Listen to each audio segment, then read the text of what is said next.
Amen. In yesterday's studies, we continued with our story of this message as it's developed. We spoke of its development from 2016 with Acts 27 and how that quickly developed into a study of World War II. So outside of the study of Acts 27, which really was our introduction, the studies past that point dealt heavily with that history of World War II and what it could teach us today. Most of that you find in these histories of the Pyrrhic War, and then going to the history of Stalin, etc., and even coming into the history of Fatima, the counterfeit introduced through the history of World War II. This brought us to a study of what war looked like in our time. It doesn't look like it did in the history of the 1940s. Now we have the information age, and that was able to teach us how warfare has changed since the invention of nuclear weapons. Then we spoke of the parallel between the external and the internal, how we can compare and contrast the final movement that leads to the Sunday law, the final movement internally that opposes the Sunday law. Then we started getting into the subject of time, the question of when. That it began with seeing this repeating 10-year pattern, and then into these prophetic time spans that took us to 2019. And we're going to look at that in later presentations. To begin to see how our expectations have been and are being fulfilled. 2014 opened up as a midpoint, and this also, with the opening up of 2014, gave us extra assurance of 2019 as being the close of probation, particularly through understanding the revolutions. The American Revolution was also studied, and with the revolutions and the American Revolution, it began to open up 2020 and 2021. Connected to World War II and the study of Fatima, it opened up this understanding of the counterfeit, that Satan is counterfeiting how God gathers and trains up his people, that you can parallel modern Babylon with modern Israel. And that's where we are heading next in our studies, to review the counterfeit. We're going to begin to do that today because we want to see how it's developed even just in the last couple of months. Everything you see so far is what was presented from October, around the date of early October, in Arkansas, October 3 being the date that time was presented. So generally marked there as the midnight cry in the United States. October 13, it was presented in France. So the midnight cry first, October 3, had 1 foot on the land, and October 13, it had 1 foot on the sea, or 1 foot in the old New World, 1 foot in the Old World. We discussed how October 13 had been predicted prior to the beginning of the giving of this message by a brother from Brazil. And this is where we finished our studies yesterday. As I said, Elder Jeff saw these lines.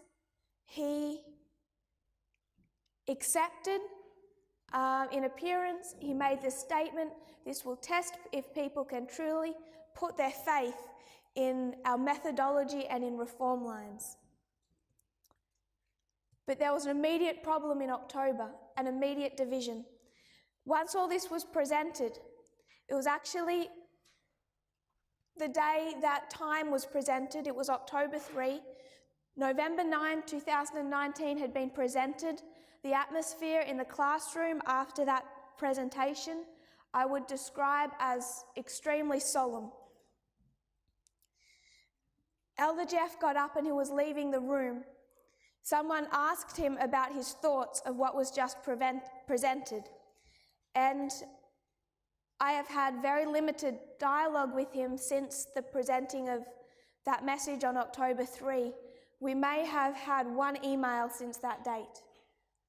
We have not dialogued on any of this,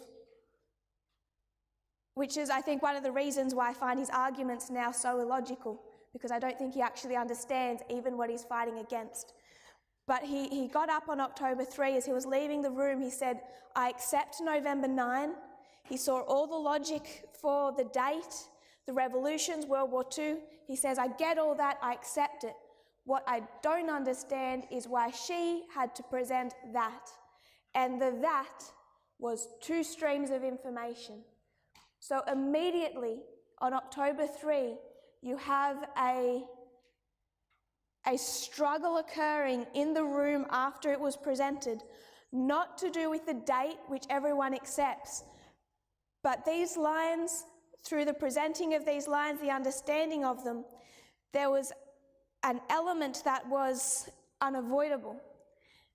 And I'll just give one example. 1989, this is the priests, or the 144,000, both lines. 1989, 9/11, Sunday Law, or 2014. Close of probation, 2019. Second Advent, or 2021. These are the lines of the priests and the 144,000. This is our ploughing.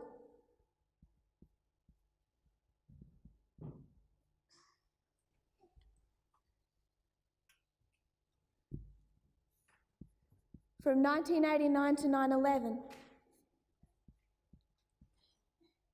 What does the work of the ploughing? We discussed this on Sabbath. It's a message. So a message is going to do the work of the ploughing, which means that there's a message unsealed in 1989 going to be begun to be laid out in 1991 as an increase of knowledge, and in 1996 it's formalized. And it's a message, a true message that is going to prepare the soil for the sowing of the seed.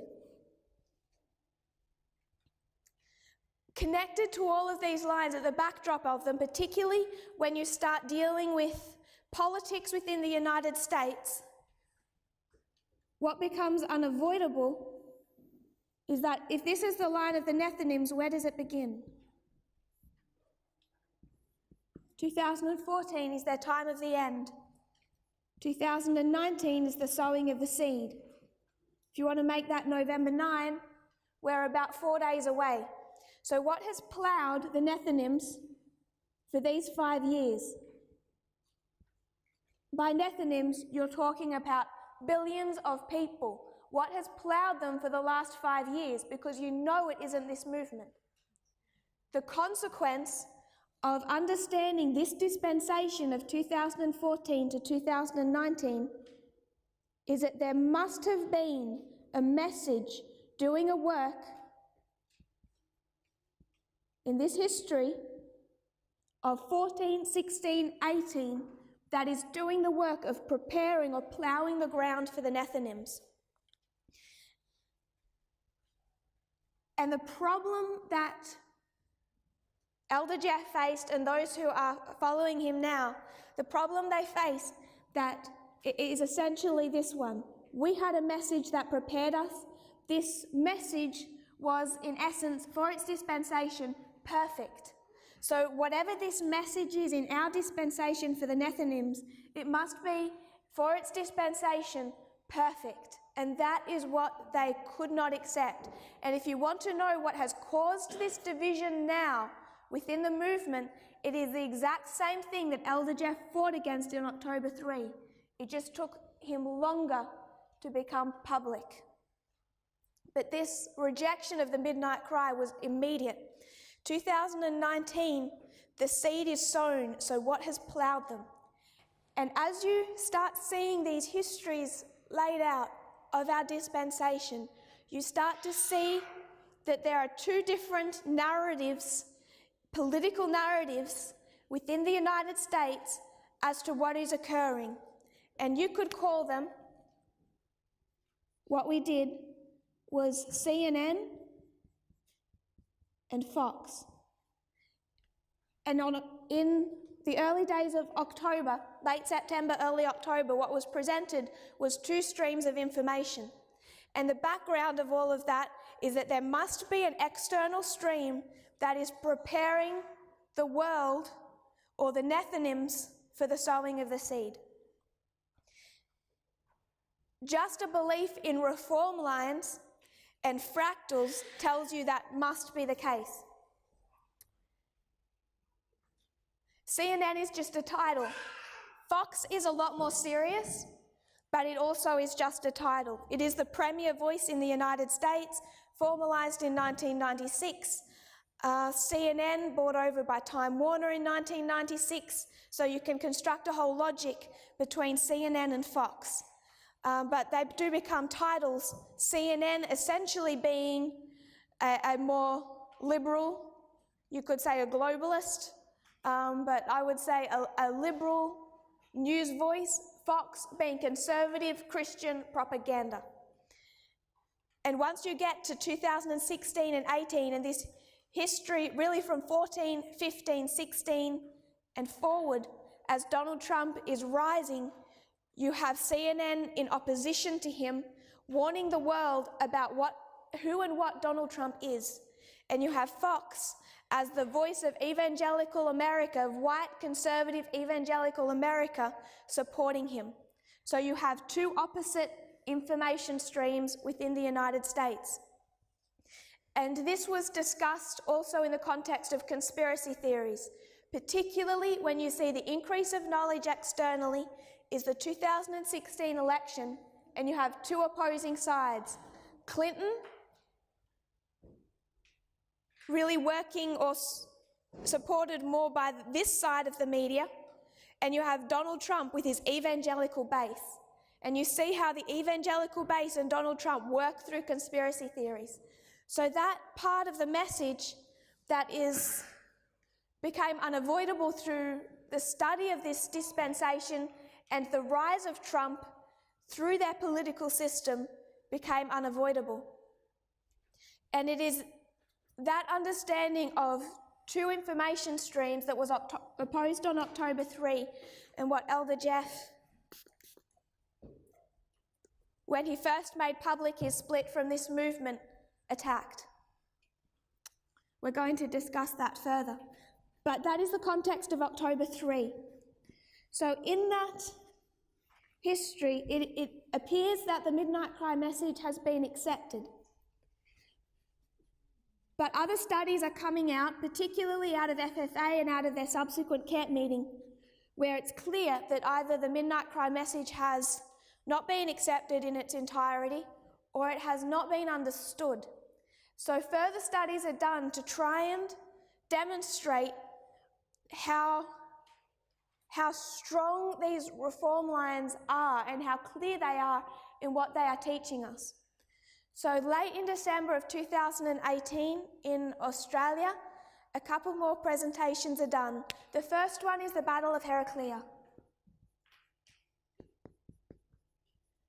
It's the second battle in the history of Pyrrhus, lines up with December 19 of 2018. And that is discussed. But there's a study next to it, also done in the late months of the late December of 2018, a study on the repeating pattern.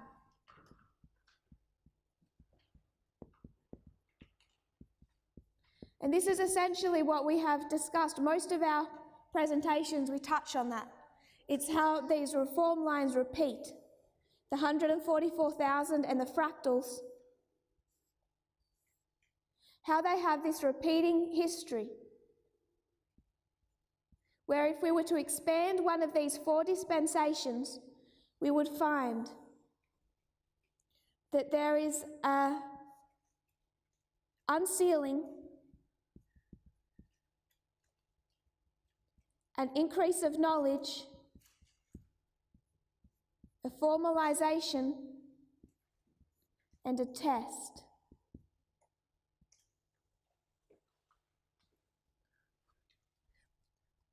That this is, if I was to remove the fractals, this is the repeating pattern within every one of these 4 dispensations.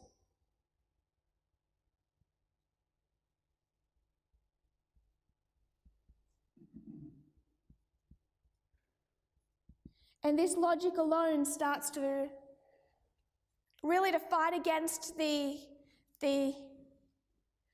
probably unintentional attacks on the Midnight Cry message. Just this repeating pattern alone identifies October 2018 as being the Midnight Cry without other studies being brought into that Midnight Cry message. It identifies a ploughing message for the priests, for the Levites, and for the Nethinims. So the repeating pattern study was done as a response to people's either attacking the Midnight Cry message or not understanding the Midnight Cry message. 2019, the beginning of the year, there was a school held in Brazil, and Acts 27 was gone over in much more detail. It was then that the 5th line was more clearly demonstrated. So in-depth studies were done into Acts 27 and the 5th line.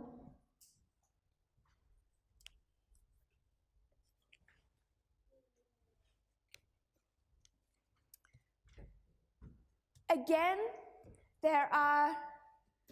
while in Brazil, you could still hear the rumours, the tremors throughout the movement of the people attacking or not understanding these lines. And again, the attack was on the 2 streams of information, on the fact that there is a right and a wrong external stream, a right and a wrong external narrative about what is happening in world politics, particularly politics.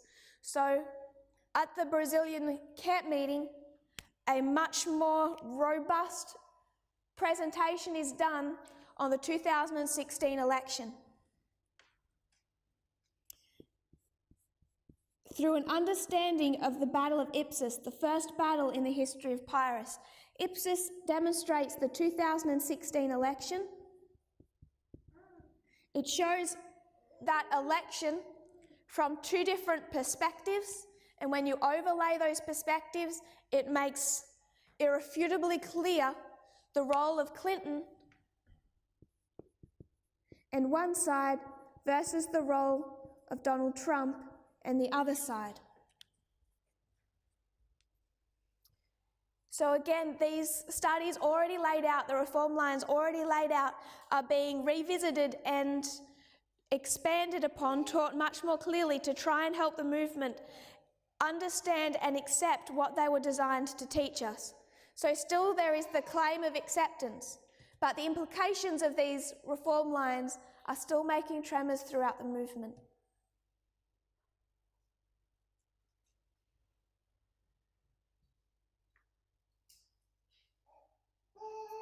The implications of understanding Ipsus and the 2016 election for many people were a hard pill to swallow, because it began to conflict with their strong-held, sometimes from the time they were babies, strong-held conservative political understanding of not just politics, but the way the world operated, the way that we were meant to operate. And people found it hard to understand that when a message comes, we have to learn, but we also have to unlearn. Other tests, the unlearning, coming to a point and saying, you know what, the Adventist church leadership are in apostasy. For many of us, that's not challenging.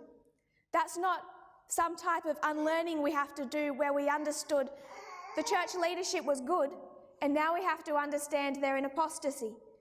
For many of us, that was easy. So we didn't necessarily have to make a big step to unlearn our concept of the Adventist church leadership. But once you get to this test, right up against our close of probation, the test is a lot harder, And now there are other deep-seated understandings that we have had to unlearn. Some of them could put their faith in the methodology and the movement to do that, some could not. So that's the history of Brazil. After Brazil, the next camp meeting is held in Guadeloupe in the Caribbean. It's a French island. By this stage, Elder Jeff has, at a camp meeting in Arkansas, presented a study titled Half Right, Half Wrong.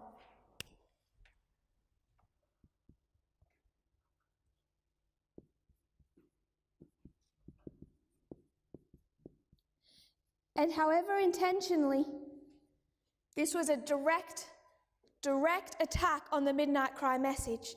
What he is teaching is that messages in past history that he would say are God-led were a mixture of truth and error, and that we need to be able to identify the mixture of truth and error within the message that God has led in. So this one, for the first time, required a public statement, a public series of studies that proved beyond a shadow of a doubt that what Elder Jeff was presenting was incorrect. And I did that in the Guadeloupe camp meeting, based on the study, particularly of the counterfeit, but as it was related to histories of success and failure. We're going to have another look at that shortly. The movement, at least anything publicly visible in the movement, completely accepted this explanation given in Guadeloupe, and this study died. The half right, half wrong study died. People recognized that the evidence presented in Guadeloupe was too strong and that Elder Jeff was wrong. Not because I am intimidating or because of anything that I said or fought against, but the message was just that clear. But still, the Midnight Cry message is, by its own lines, defending itself and having to defend itself. After Guadeloupe, other series of camp meetings were held throughout the world. I just have a couple of lines to add to this narrative of how it further developed up until this point. A study was done titled In God We Trust. This is the official motto of the United States, and the discussion was particularly centered around the Civil War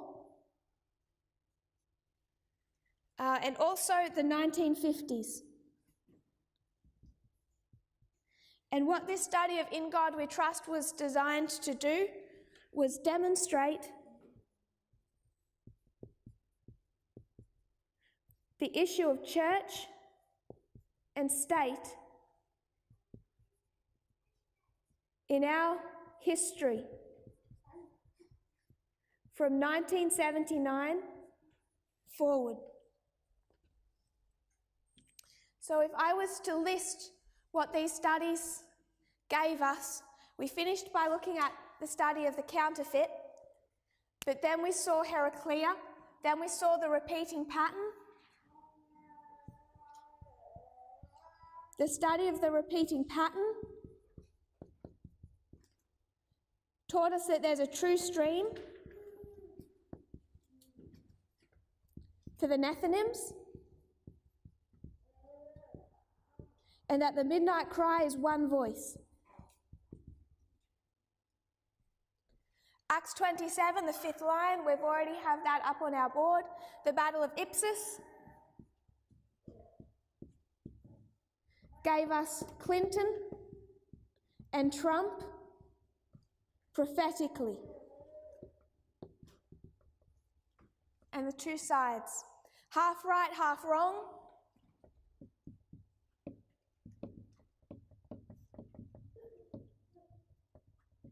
Gave us histories of success and failure. In God we trust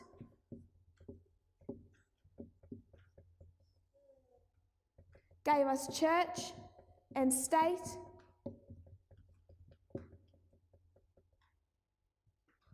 in our history. And by our history, I mean as it developed from 1979 all the way to 2019, how it's developed for the last 40 years. And you know, if we thread our waymarks, that tells us not just of the last 40 years, but what we are to expect. Just like the two streams of information, what is threaded through these histories that is an unavoidable subject is the issues of racism and sexism. And that is also what this history of In God We Trust gave us, that church and state in our history are have united already together over the issue of race and gender. This was already evidenced in the studies in October. It was already evidenced in the history of Ipsos. Not a coincidence that in the history of the ploughing of the Nethinims, they're being divided about whether or not they want a black president for the first time in their history, a woman president for the first time in their history, or Donald Trump, a white, male, racist evangelical. So racism and sexism was laid out most clearly in a study developed and presented in the last few months on equality. And it demonstrated the issue of race and the issue of gender, that they can be compared and contrasted. And when you treat them as a parable, when you dig out the hidden 50% of information, you're able to come to some conclusions about race and gender that some people in this movement found hard to swallow. But what the studies of equality did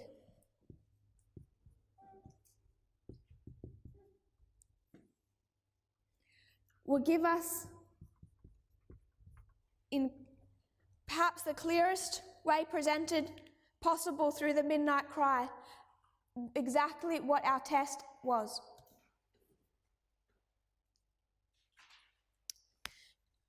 There's two ways to study this issue of equality, two separate witnesses both reinforcing the same point.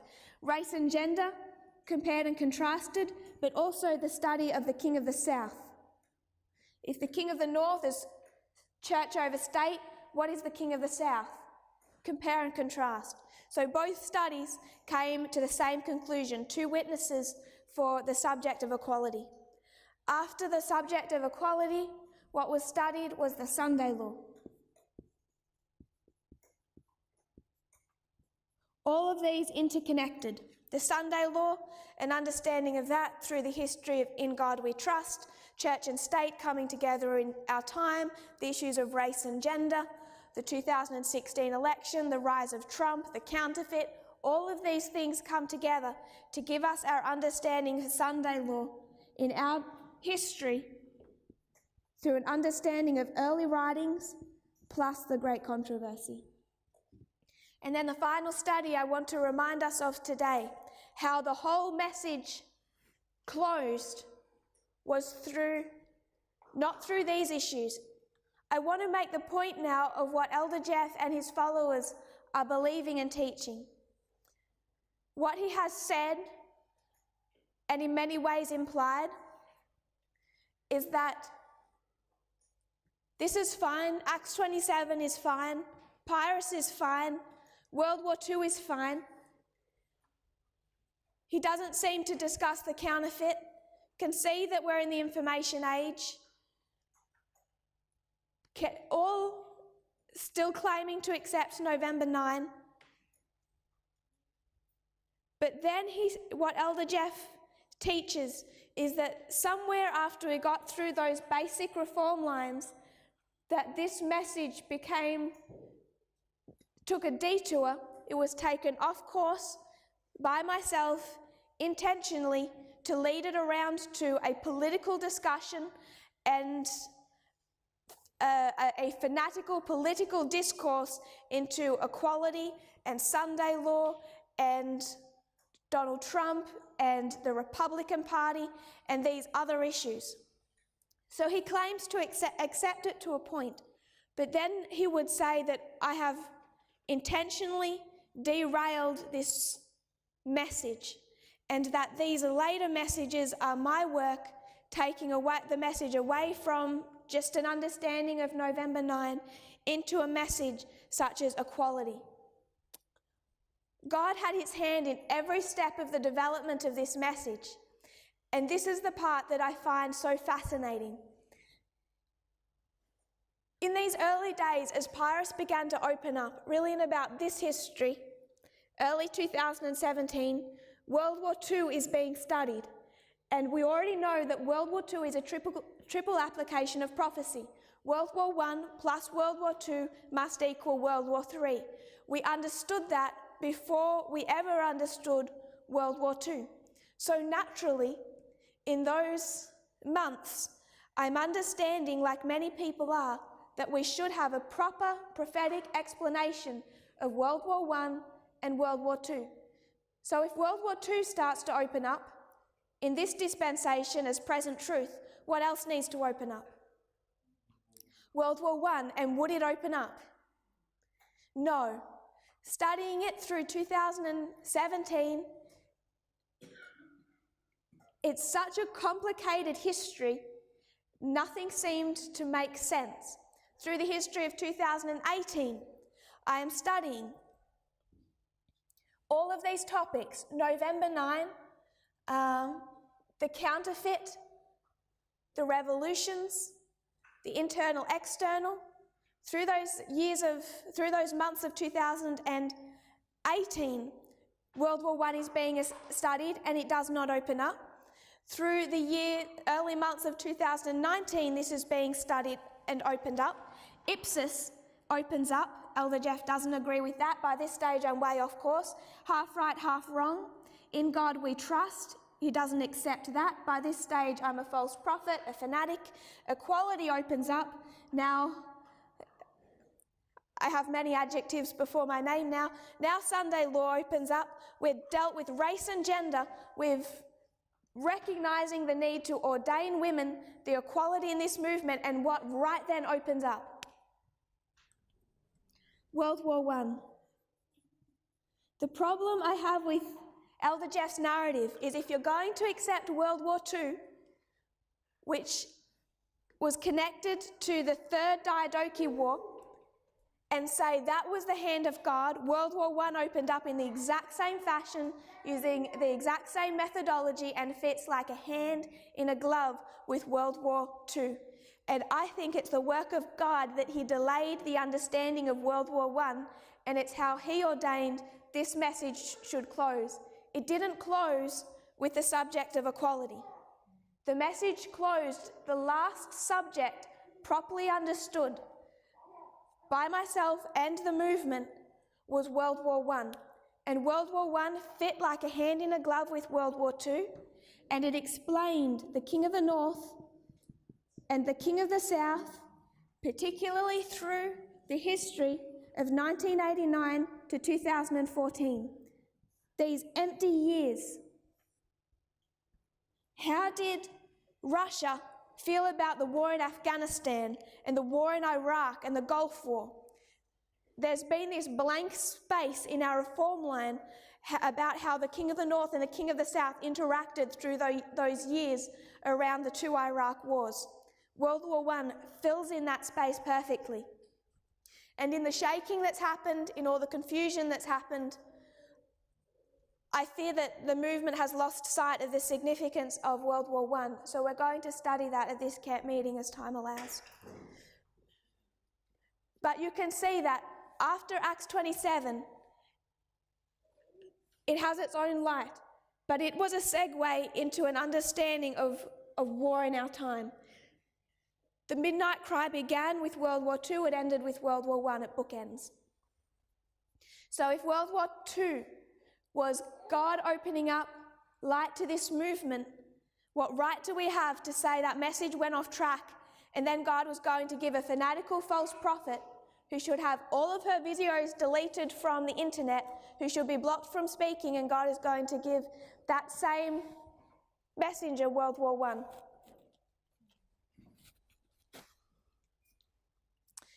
I believe the timing of the understanding of World War I was entirely under God's control. And we know that in this dispensation, we've finished that triple application of prophecy, where we can now combine the two world wars to understand our own history.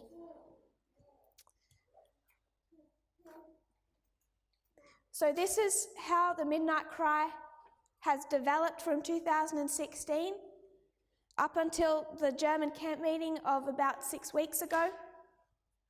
I just want to make a couple of final points about it. And I'm going to erase this board, if that's okay, to make those points. Soon after the final camp meeting in Germany, where World War I, those final elements were presented, soon after those final elements were presented, Elder Jeff released some videos and for the first time put himself in opposition to the movement and separated from us. I want to just note a point he made as he separated from us.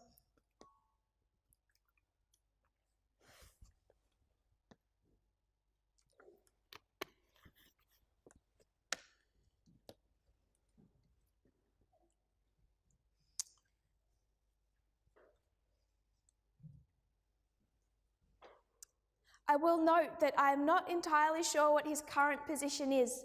My position, Elder Parminder's position, and those still within the movement, our position on any of these issues has really not changed at all. If anything, the evidence becomes more stronger and more evidenced. But as I will demonstrate, once you reject a part, you have to keep stepping backwards and rejecting more and more. So what Elder Jeff has most recently rejected, I'm not aware of. I'm working from a point in the history where he still accepted some of these. But once you reject part of a message of God, what are you going to do to the rest of it? You have to continue to, and I said that the minute the split became known.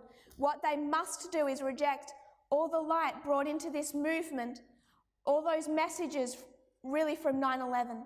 They're going to have to strip back our reform line back the last 18 years at least.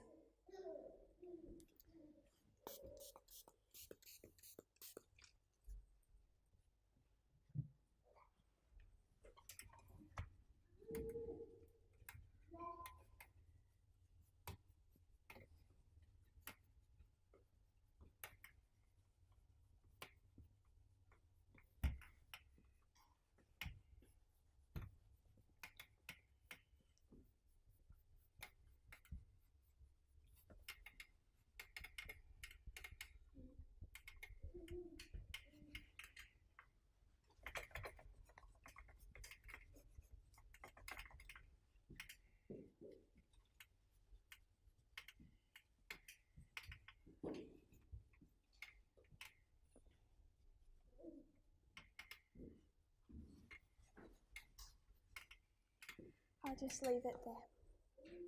So what Elder Jeff said when he came out in opposition to this movement and this message, he said that he had problems when the message was given in October, and we discussed what those problems were and how that was immediately evidenced.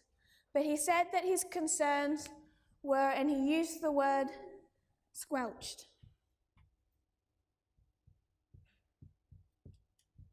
So he said his issues with the movement were squelched. The issues with the message were squelched. Essentially, he was silenced. He said, if I was to say that this was the Midnight Cry message, he said that there was other messages,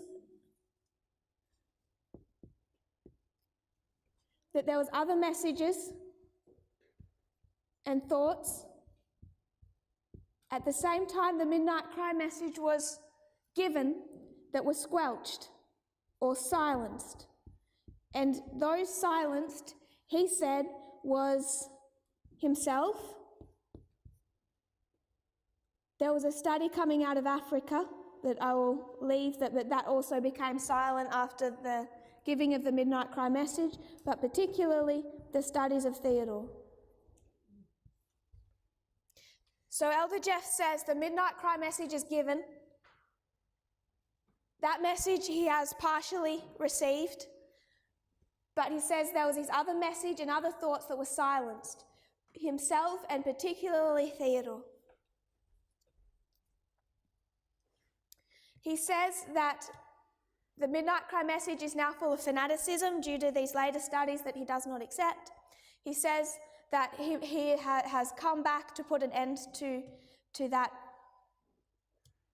And one of the accusations he makes is that Parminder and I have denied the Bible and the writings of Ellen White. We do not accept clear spirit of prophecy quotes. We do not accept clear spirit of prophecy quotes. So I want to use some clear spirit of prophecy quotes on this logic. If we were to go to Millerite history, this is Millerite history. July 21st is what day in our own? For the line of the priests. It's its direct application. July 21st is the first fractal in Millerite history. If you bring that down into ours, it's 2014. The message swells. This is Boston. Next, on August 1st, the message is given in Concord. And then August 14 and 15, it's given at Exeter. Boston, Concord, Exeter, and then you have October 22, a shut door. So this is our repeating pattern. July 21st, Boston, then Concord, and then Exeter. And Exeter is identified as the midnight cry. 2014. Message is unsealed. It lines up with Boston. It's going to swell to 2016, which lines up with Concord. Swells to 2018, which lines up with Exeter and is the midnight cry. All of which leads to 2019, which is the shut door.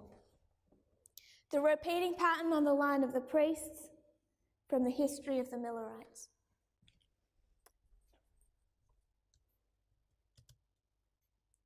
I'm quoting here from James White. I can give you the reference afterwards. I won't for time at the moment. But this is James White discussing the Exeter camp meeting. He says it was the month of August 1844 that the memorable Second Advent camp meeting was held at Exeter. The meeting was large. It was the occasion of a general rally from all parts of New England, and many were present from other states and from the Canadas. There were many tents upon the ground, some of them resembling houses of worship in size and shape. There was upon the Exeter campground a tent from Watertown, Massachusetts, filled with fanatical persons as briefly described above. At an early period in this meeting, they attracted much attention by the peculiar style in which they conducted their seasons of worship in their tent. They were irregular, very lengthy, frequently extending into hours of intermission and rest.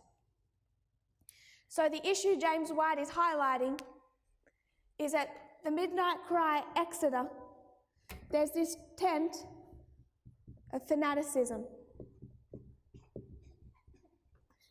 And they're gaining much attention.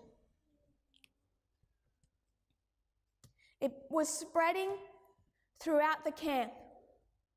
By this time, a general gloom was coming over the meeting, and ministers who had the burden of the work upon them felt it deeply. So for the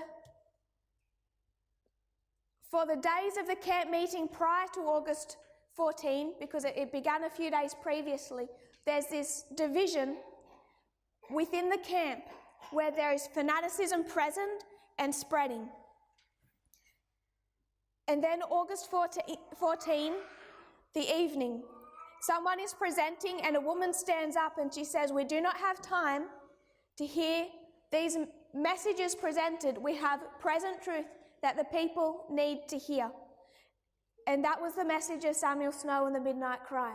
So Samuel Snow gives the Midnight Cry message.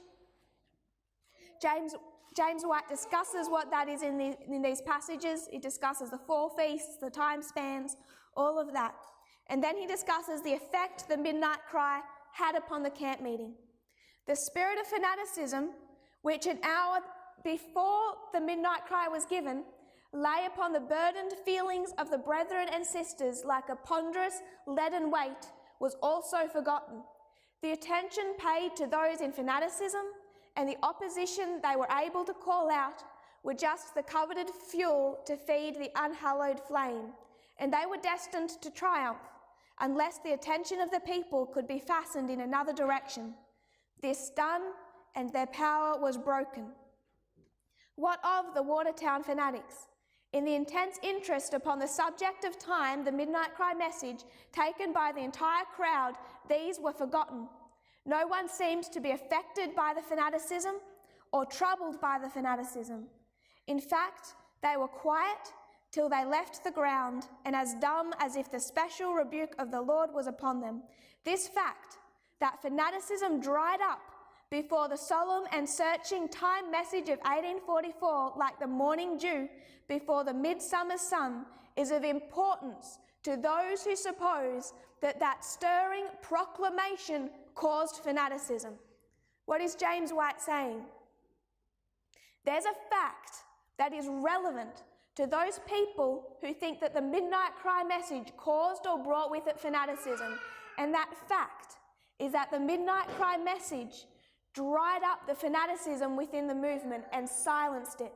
So if Elder Jeff is going to say that this Midnight Cry message silenced some people, what does that tell you? Praise God, silence them. That was James White. Now quoting Ellen White. Great Controversy 398.2.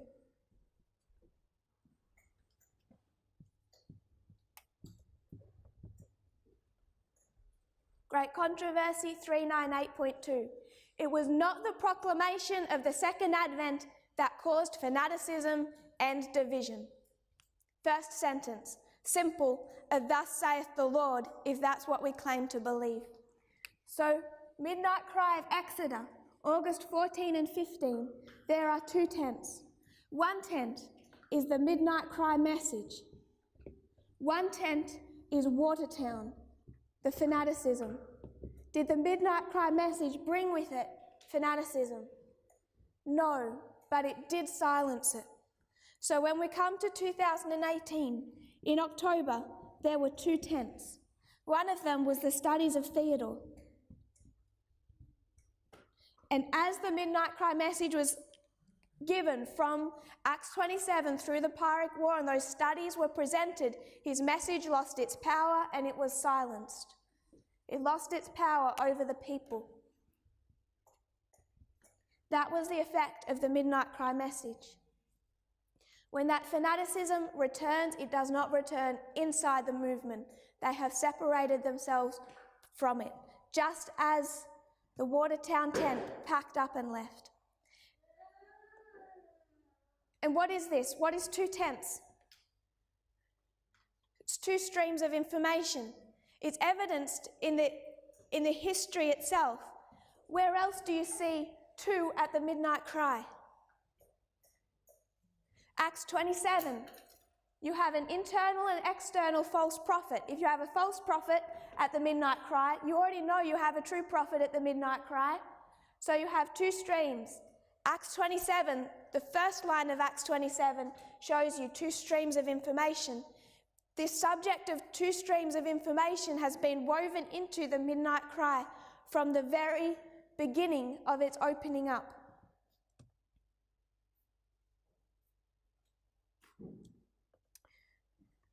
this has been a broad overview. We haven't gone into each subject. Each subject we could spend quite a few presentations digging out and studying together, but we don't have time for that here. So we're not going to do that here. What I wanted us to see was this brief overview of how it's developed through 16, 17, 18 and 19. Really through, from the end of 16, about 3 years. I wanted us to see how it's been God's leading, not man's leading. How it was not any effort of humanity that could open up World War I any more than an effort of humanity could open up World War II. Both came into the history of the movement when God decided that we needed to have them. That is God who has opened up these subjects and led us. Separate to that, I wanted us to have in our minds a quick refresher course of the added truths that it has added to our message. And third point, to see the accusations being made against the Midnight Cry message. It's an attack, really, on Acts 27 itself, because Acts 27 teaches two streams of information. Acts 27 teaches two streams of information before World War II begins. World War II is as a hand in a glove with World War I. You have to accept the entirety or nothing at all. And while FFA claims to believe some, why then are all of those videos deleted from their YouTube channel? Because you cannot accept part. There must be an acceptance of the whole or rejection of the whole.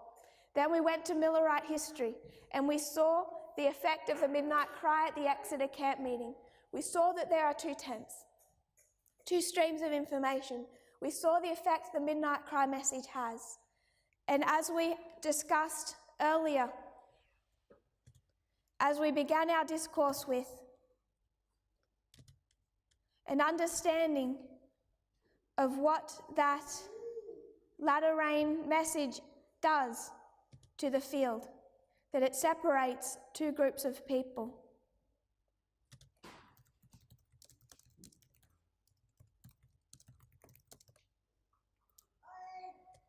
I want to finish with a quote.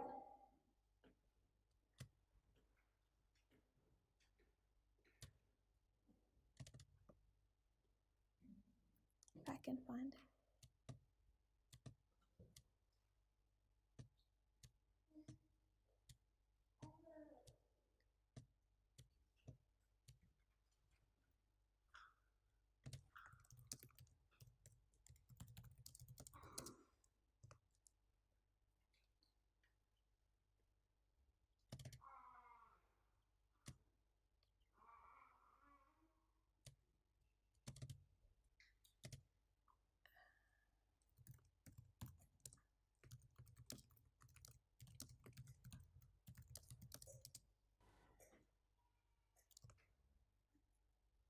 I might have to find it later.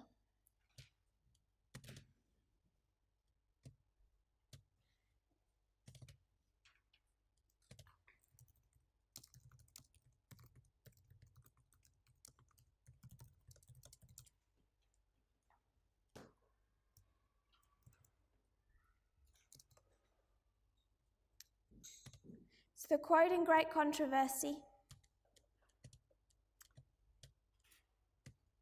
In the history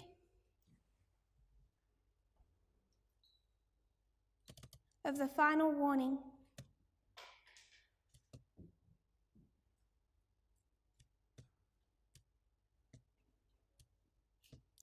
Great Controversy 608.2. It's the final warning so you know where we are on our reform line. We're in the history of the giving of the Midnight Cry, just prior to the close of probation. Great Controversy 608.2. As the storm approaches, what's the storm? This is the final warning. So you know this is a history of, in this context, the loud cry. So the Sunday law must be where? It's behind you. This is the warning given after the Sunday law. So what storm is approaching after the loud cry? It's the close of probation, the time of trouble. Is that okay? As a storm approaches, a large class who have professed faith in the third angel's message, in the midnight cry message, but have not been sanctified through obedience to the truth, abandon their position and join the ranks of the opposition. By uniting with the world and partaking of its spirit, they have come to view matters in nearly the same light as who? The world. And who is the world today? The Christian right. Donald Trump's America.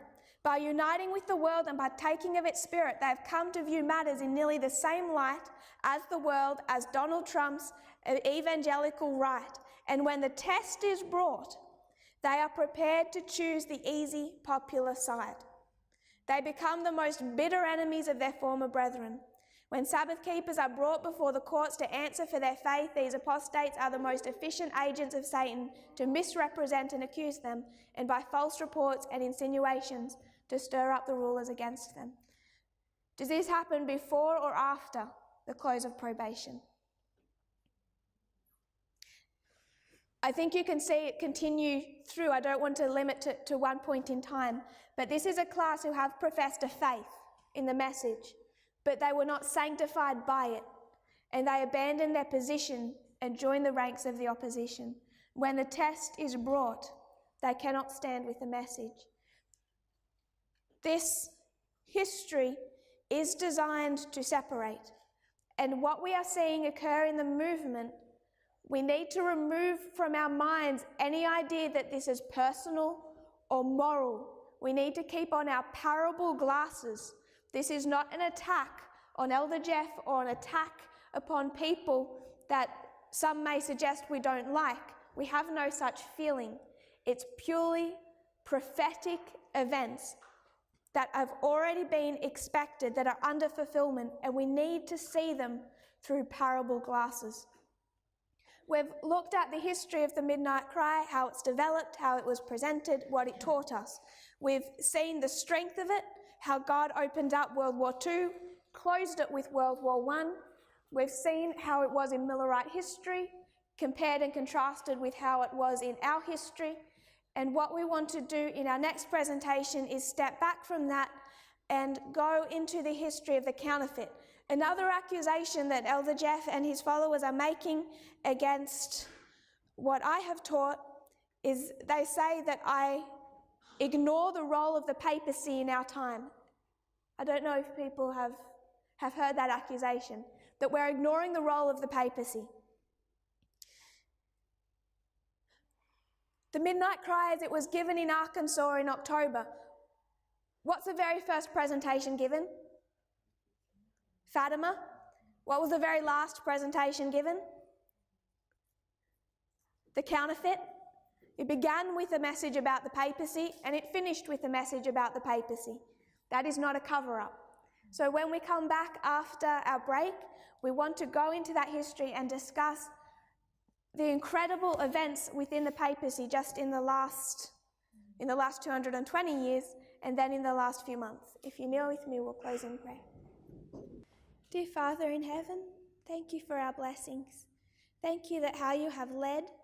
Lord, we look at where you've taken this movement, and Lord, I pray that each head bowed, those watching later, that they will have faith in your leading, that it was not human intellect that had any power to open up World War II, neither World War I, that you have guided from beginning to end. And I pray, Lord, we'll put our faith in your leading. I pray, Lord, that you'll help us to understand these lines, the concepts behind them. I pray, Lord, that we will not just have the assent to the truth, Lord, but that we might be sanctified by what your messages are designed to teach us. Thank you for this camp meeting and the ability to come together again. I pray in Jesus' name. Amen.